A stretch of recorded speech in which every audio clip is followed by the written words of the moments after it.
everybody?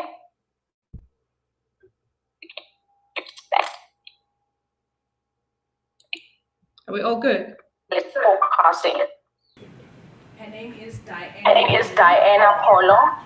Who is passionate about research, and data teaching, science. and data science. In 2014, she obtained a master's in electronics from Ecoles and a master's in intelligent industrial systems from TUT.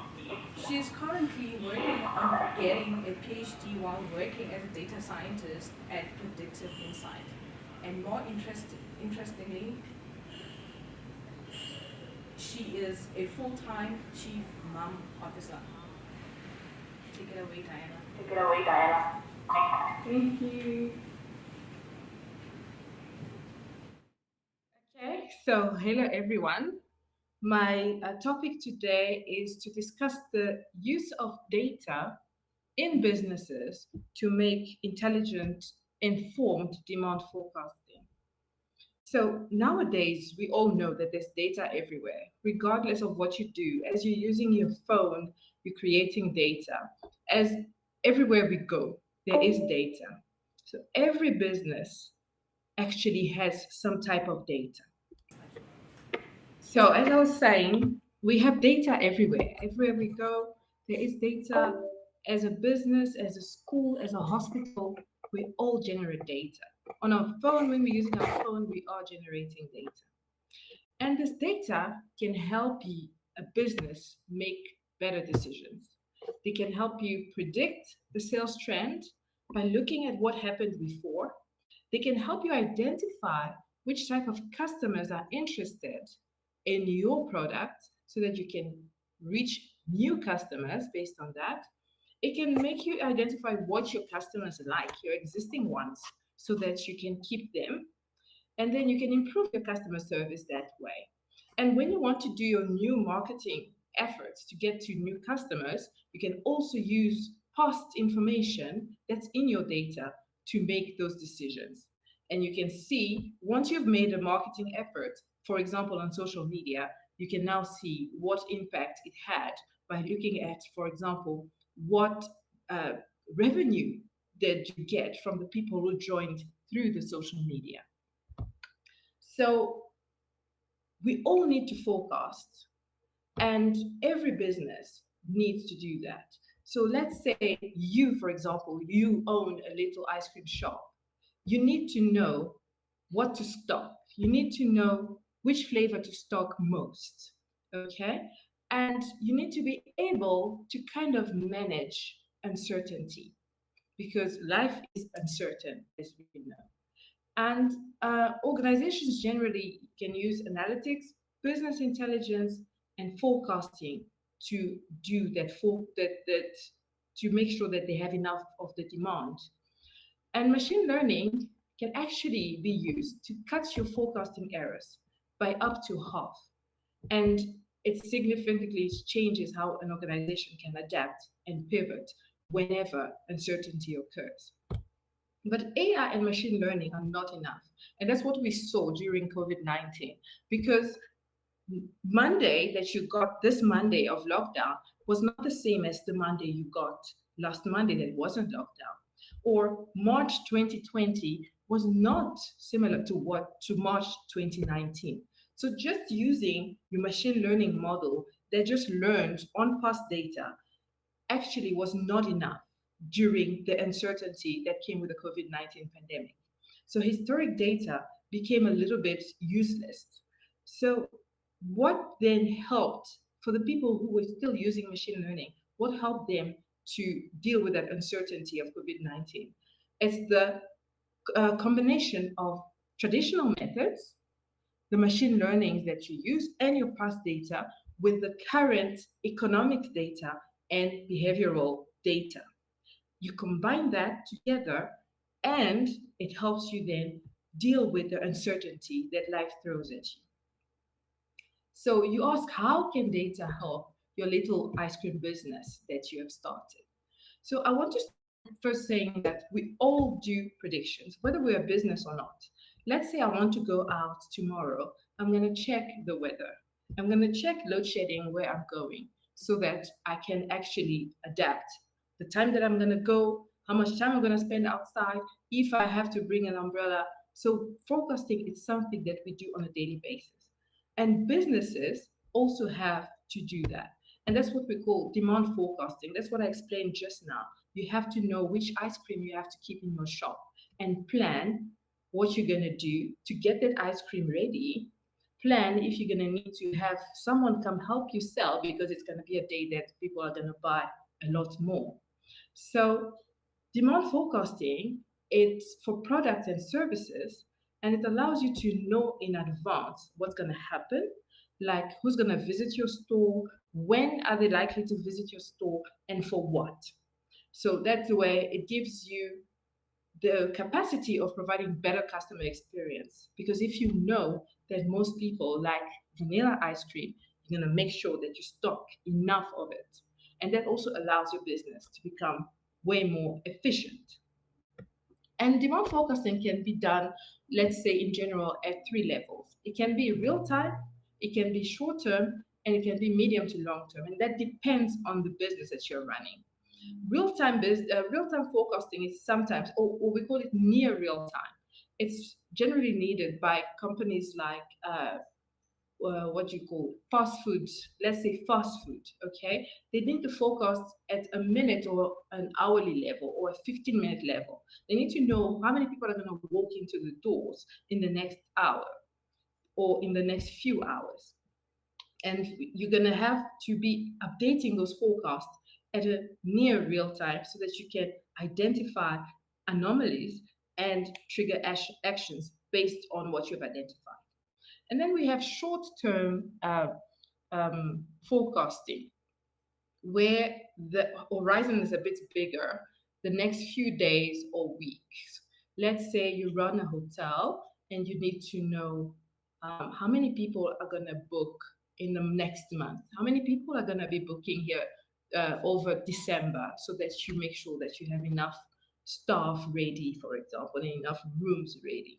So, short term is used for planning, production, scheduling staff, making sure you have enough stock optimization, making sure that you order things on time. So, it helps you with supply chain management as well. And then we get the medium to long term forecasting, where that hotel is going to try and make forecasts way into the future, like knowing what's going to happen in June next year, so that they can make some strategic plans, decide that this hotel is not bringing in enough money, so we're going to try and cut down and not sell as many rooms, or keep them up to date, and see these rooms are more in demand, and we're going to see how we can potentially within the next year upgrade them. So medium to long term forecast would allow you to do that type of strategic planning, not more day-to-day stuff, but long-term stuff. Also helps with stock ordering, but also scheduling promotions. If you know that people are coming in December more, you'll try and see how do you actually make promotions run over that period. How do you adjust your price so that you can reach your targets? And you can also help managers create their yearly budgets in advance. So, apart from demand forecasting, machine learning and data can also help businesses with stock optimization. That's what we just touched on. Running out of stock is bad. Having too much stock can also be bad. So, if you have not enough of the people's favorite ice cream, well, it can reduce your sales, and it could actually make you lose a few customers. And if you have too much stock, it might actually it's too much money tied up into stock that's not actually selling. And if those products have a short shelf life, then they might just be wasted. So stock optimization, predicting that, allows you to just not only plan, but also avoid a lot of waste. So these sell predictions that you get can help you do preemptive ordering, order nearly correct amounts, not too much errors in your orders, and optimally place your stocks. That's if your ice cream company runs, let's say, in 3 or 4 branches. In which branch do you need to send what to make sure that the customers are satisfied? So that's one of the uses of machine learning and data in businesses. It can also be used for sales insight. For example, to identify unusual trends and outliers. Is there a store that's especially performing very well? What's happening there, and how can we help it continue? Is there a product that's selling very badly? What should we do about it? Should we cut it off? Should we reduce the quantity? And you can also have an overview of how your individual staff are actually working towards your business goals. So that allows you to monitor for performance because you have generally a budget or you have targets, so you can see what is happening in reality and compare it with what you're trying to achieve in terms of business goals. And sales insights can also provide you warnings for events. So you can literally design a system that triggers an event like an email whenever the store sales levels are too low or staff are working too many hours. Then you must see how you can rearrange that. And it can also help you identify the types of customers that are coming to your stores so that you can create your target market, and you can also upsell by creating product complements. So here I'm going to now discuss a success story of Hungry Lion during the COVID-19 hard lockdown and those difficult years of 2020 and 2021. So Hungry Lion has over 230 stores across multiple countries. And at each restaurant, at each one of these stores, the manager has to make a lot of decisions. The manager has to determine how much demand they're going to get so that they can order stock in time, but they must also make sure that they don't waste whatever is ordered. So they must actually order the right amount. And they must also make sure that they don't have too few staff on the ground, but also not too many. So they have to try and find a balance in the number of staff that they've called in on a certain day. And let's take just the scheduling of staff. It's a very, very big task that they have to do. It is very time consuming because there's so many parameters one must look at. Who's available? What do they do? What are they capable of doing? And what day do the customers come more? And all that. And if you do not get it right, it might just affect your customer satisfaction. So it is equally important as it is challenging. And it was even more challenging during uncertain times. Are people going to walk through these doors? What's happening out there?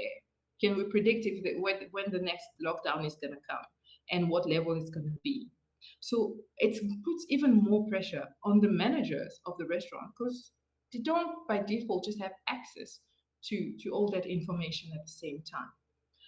And normally, since they don't have access to all that information intuitively, they tend to use their instinct or their experience or guesswork. So first, it's not based on solid data generally, because as a human, your brain just can't keep that much data. It just can't look back so far in the past that it had and have access to all the data of what happened over the past 3 years. So we tend to just form an idea of what's happening and make decisions based on that. And because of that, the branch managers at Hungry Lions were on average more than 40% off in terms of predicting the demand that they were going to get. That's when Hungry Lion brought predictive insight in to complement the human element with machine learning algorithms.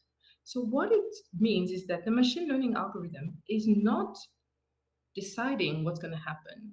It's not saying that this number of staff, it must be coming on this day, but it uses data and algorithms to learn patterns and make recommendations that humans can then use to take action.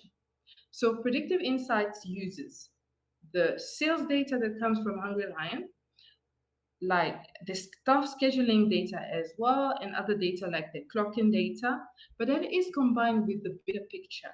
Because in the time of COVID, as I explained, it was a bit more difficult to get the data and see and get them to work. So it's combined with other data that's curated into a data set. In the case of South Africa, you would have like stuff like when does SASA happen? When is load shedding? And what is the current weather? And those algorithms will combine the machine learning methods and some economic variables, and together they make the predictions that can then be used by humans to make decisions. So the cost of scheduling errors was reduced dramatically during that time, from about 30% in this case to 20% errors.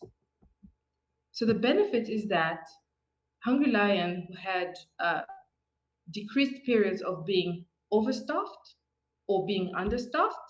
So their wage bill was then now more aligned with their demand. And that in itself benefits the bottom line and helps the manager. Now the staff manager can focus on what's important instead of spending time calculating and trying to figure out how to put that staff schedule together. They can get something that more reliably schedules the staff or gives you insight into what the staff schedule should be.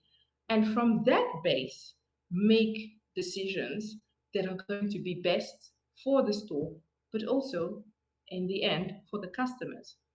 So the overall benefits of accurate demand forecasting was a better supply chain management, better budget preparation, improved staff management, and if used if put into the whole business, it can actually help improve the pricing strategy.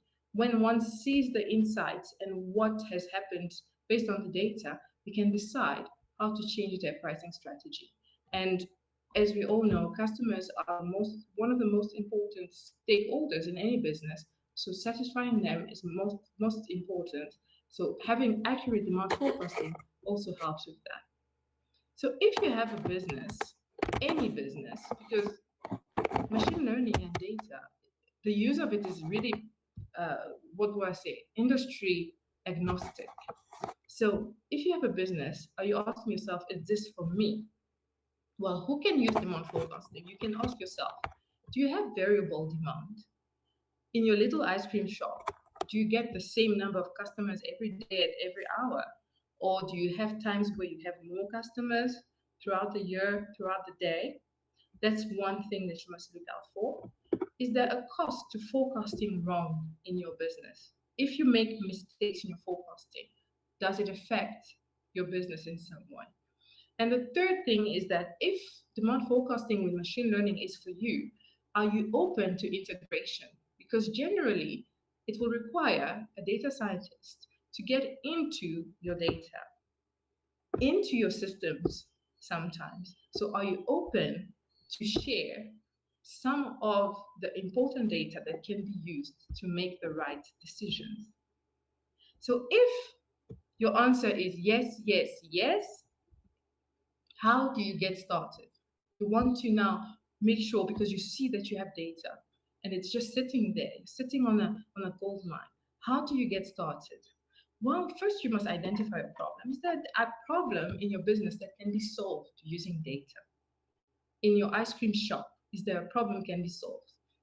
If the answer is yes, we need to identify how many people come to our shop so that we make the right, so that we have the right stock.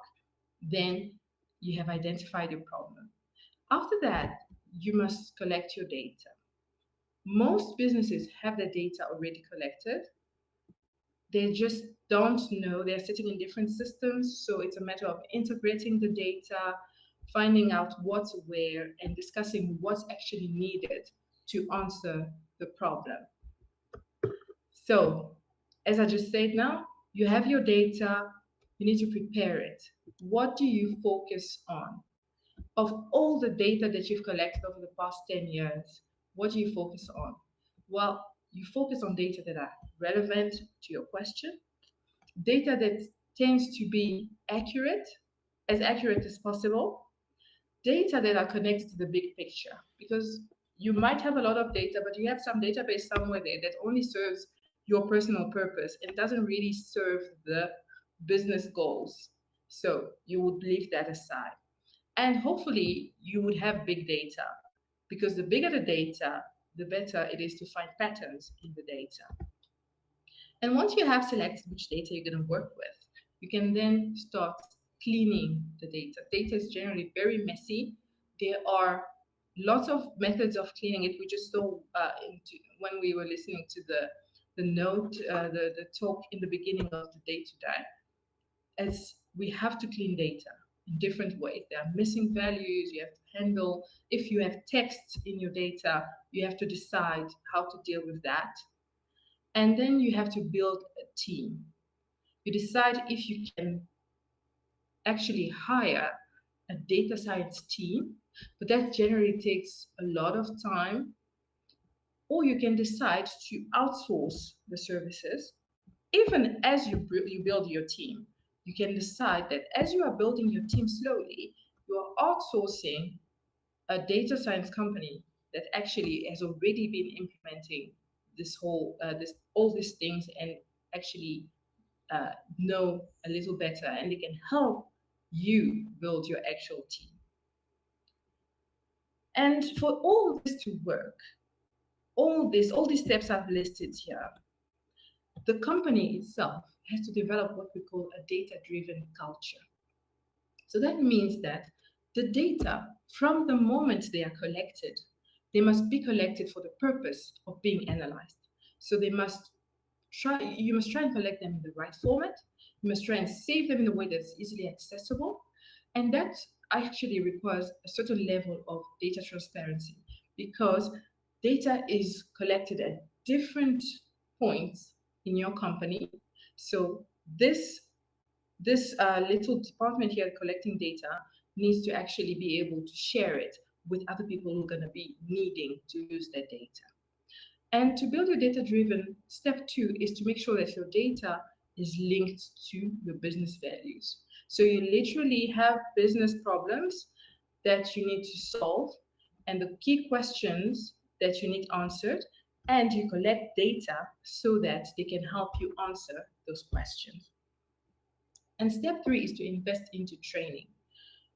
Training not only the tech people, not only the data scientists, but training people company-wide so that they understand a certain level of analytics and as well as the tools that you're going to use. Let's say you're using a dashboard.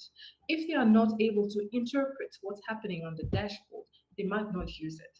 So if you're using a dashboard to show how your sales are going, and you have different departments that have access to that, it will be necessary for them to actually understand what's going on there so that they can, at their level too, also make data-informed decisions.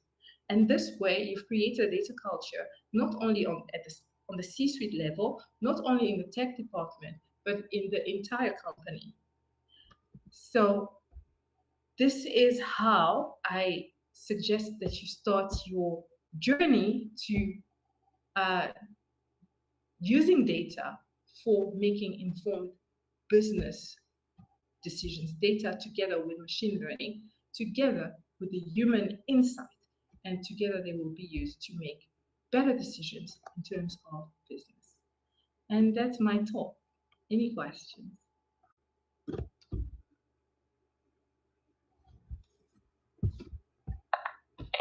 Awesome presentation. Are there any questions on the floor?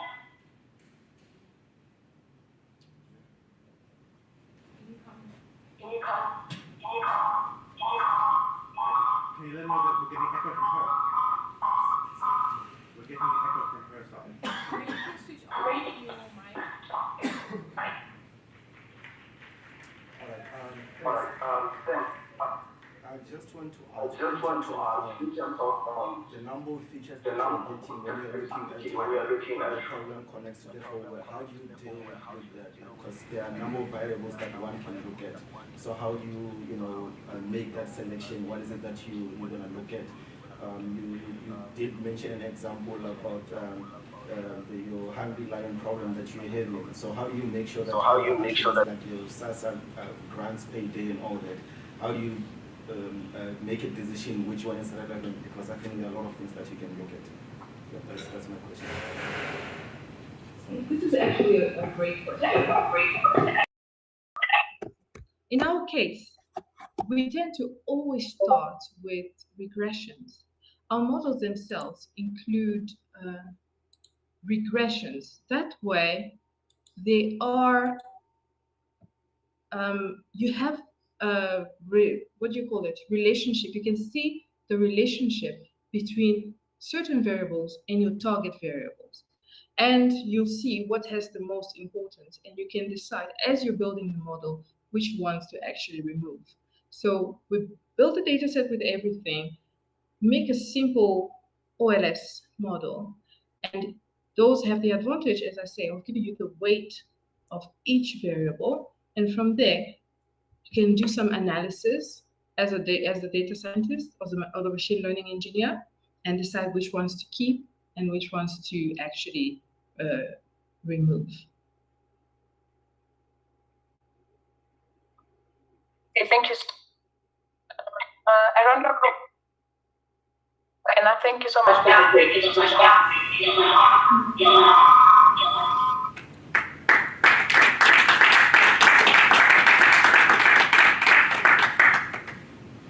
And thank you for attending this session.